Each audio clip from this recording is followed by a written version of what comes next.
हैं आगे नेक्स्ट के हमने कुछ न्यूमेरिकल को भी सॉल्व करना है जो कि ई कैट और एम कैट के बच्चों के लिए बहुत हेल्पफुल होंगे। तो अब हम देखते हैं ई न्यूमेरिकल को। बच्चों न्यूमेरिकल जो हमने यही एमसीक्यूज़ किए हैं ना, इन्हीं कंसेप्ट को यूज़ करना है और आगे हमने न्यूमेरिकल को सोल्व कर लेना है। और अब आप सोच रहे होंगे फार्मूला तो हमने पढ़ा कोई नहीं, ये न्यूमेरिकल कहाँ से आ गए। तो बच्चों यही बात है, हमेशा न्यूमेरिकल फार्मूले से नहीं बनते, कभी कभी वो कंसेप्ट से भी बनते हैं। तो बच्चों जो पहला हमारे पास न्यूमेरिकल है वो ये है, उसकी स्टेटमेंट ये है, find the angle between two vector a and b. इनके ऊपर हमने एरो का निशान लगा दिया तो ये वेक्टर बन गए। अब नीचे उसने ये फिगर भी दी हुई है, घबराना नहीं है बच्चों। ये वो कहता है कि इन दोनों के दरमियान एंगल 120 का है। तो अब वो पूछ रहा है कि इन दो वेक्टर्स के दरमियान एंगल क्या होगा।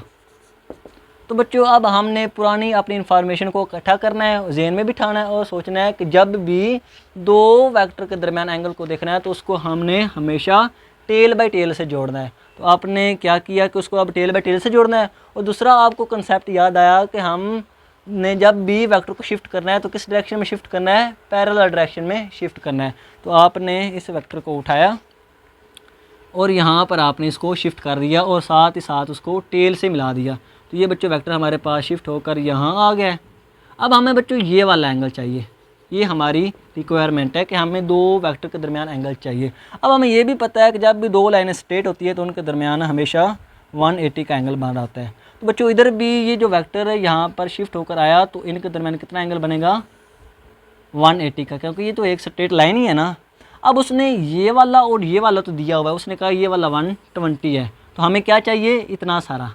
तो अगर हम इस सारे में से इसको माइनस कर दें तो बच्चों हमें ये वाला मिल जाएगा। तो इसलिए हमने 180 में से जब ये 120 माइनस किया तो हमें इतना सारा मिल जाएगा। वो बच्चों क्या बनेगा, हमारे पास 60 का एंगल बनेगा। तो ये तो था बच्चों थोड़ा इजी सा। अब हम देखते हैं थोड़ा मुश्किल सा न्यूमेरिकल। बच्चों होगा इसी तरह, आपने कंसेप्ट यही यूज़ करना है बच्चों। अब आपने खुद कॉपी पेंसिल निकाले अच्छे बच्चों की तरह और ख़ुद सोल्व करें, इंशाल्लाह आपको आएगा।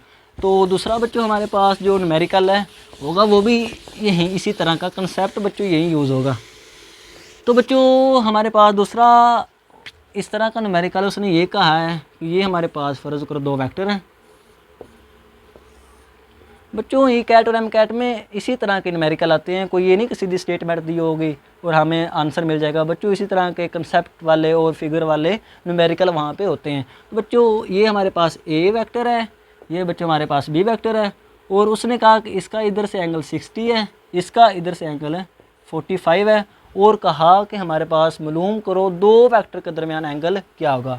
तो बच्चों आप कॉपी पेंसिल निकाल लें और ख़ुद सोल्व करें 1 2 3। तो यो बच्चों आपने सोल्व कर लिया होगा और आपका आंसर भी ठीक से आ गया होगा।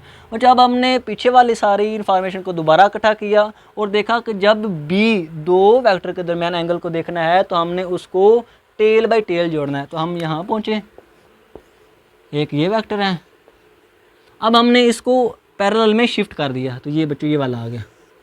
बच्चों ये ऐसे है ना, वाई से थोड़ा दूर 60 का एंगल है तो ये थोड़ा वाई से दूर है, इसीलिए हमने इसको वाई से थोड़ा दूर बनाया 60 का।